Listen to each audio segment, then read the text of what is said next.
အရင်ဆုံး any browser တွေမှာကျွန်တော်တို့ Burmese warship.org ကိုရိုက်လိုက်ပါမယ်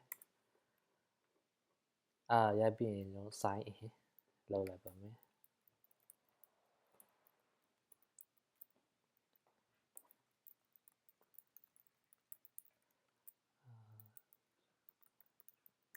sign in လုပ်ပြီးသွားရင်အရင်ဆုံးကိုလိုရှင်နဲ့တချင်းချပါမယ်အရင်ဆုံးတချင်းချခင် Bible ပမာဏကျမ်းအနေနဲ့ကျွန်တော်တို့ကBible မှာဘာရေးမလဲဆိုတော့ပမာဏကျမ်းတမန်တော် with 2တမန်တော် with 2ခန်းကြီး1ခန်း8ကိုခန်း8ကိုပမာဏကျမ်းအနေနဲ့ဖြစ်ပါတယ်ပမာဏကျမ်းကို set list ထဲမှာထည့်လိုက်ပါမယ်ဒီမှာ set list ထဲမှာပေါ်သွားပါပြီပြီးတော့အခုနောက်တချင်းချပါမယ်တချင်းချလို့ရှိရင်တချင်းကဒီနေ့ကဘာတွေဆိုမလဲဆိုတော့waymaker set list ထည့်လိုက်ပါပြီနောက်တစ်ပုဒ်ကဘာတချင်းလဲဆိုတော့မင်္ဂလာပါတန်ရှင်ခဏန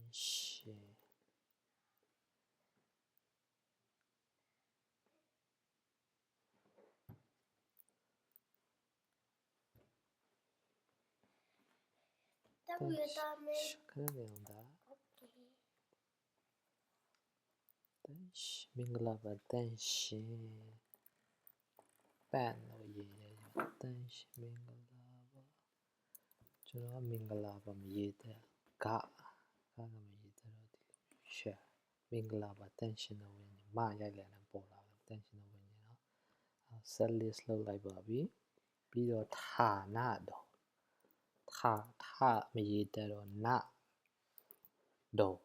ရိုက်လိုက်ပြီအဲ့ဒီ set list လုပ်လိုက်ပါပြီအဲ့ဆို set list ထဲမှာပမာဏကျမ်းပါပြီဒီချင်း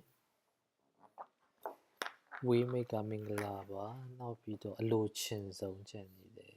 အလိုချင်ဆုံးအလိုချင်ဆုံးအဲ့လောက် set list လုပ်လိုက်ပါပြီဒါဆိုရင်ဒါကို save လုပ်လိုက်ပါပြီ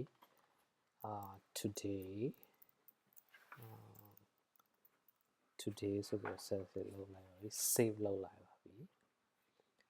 ပြီးတော့ကျွန်တော်တို့ကဘာလုပ်မလဲဆိုတော့အပြန်လန် Bible ပြန်လန် Bible တမန်တော်ဝိတုခန်းကြီးနဲ့ခန်းကြီးနဲ့သူက18တစ်ကနေ18ဆိုတော့အများကြီးဆိုတော့တခန်းလုံးကိုပဲဒီတိုင်းပဲဖွင့်ပြီးတော့ပဲဒီလို projector နဲ့ဒီ font လေးတွေနည်းနည်းပြင်ပြီးတော့ပဲဒီလိုမျိုးပဲအပြန်လန်ဒီလိုမျိုးဖတ်သွားပါမယ်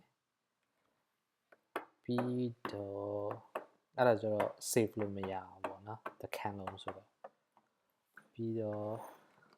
တချင်း him အနေနဲ့တန်ရှင်တော်ဝိညာဉ်ဆင်းသက်တော်မူပါ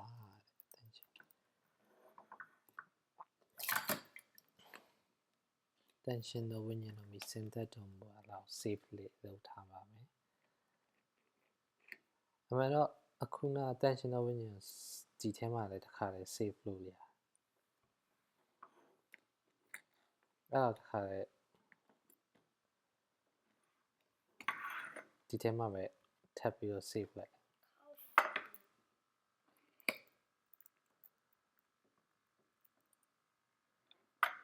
today ပဲအဲ့ဆိုဒီဟာကိုဖြတ်လိုက်ရမယ်နော်အဲ့ဆိုရင်ဒီမှာကိုအဲ့ဆိုရင် present လုပ်လိုက်ပါပြီအဲ့ဆိုရင်ဥပမာအဖြစ်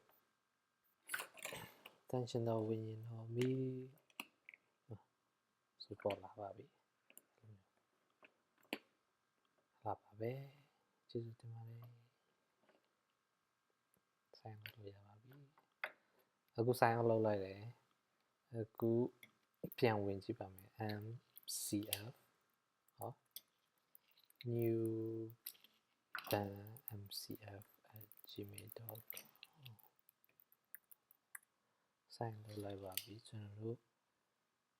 save ထားတဲ့ဟာဒီမှာရှိနေပါမယ်ဥပမာဒါကို clear လုပ်လိုက်တယ်ဒီမှာရှိနေပါမယ်打了呗。继续。 OK。我也想 OK。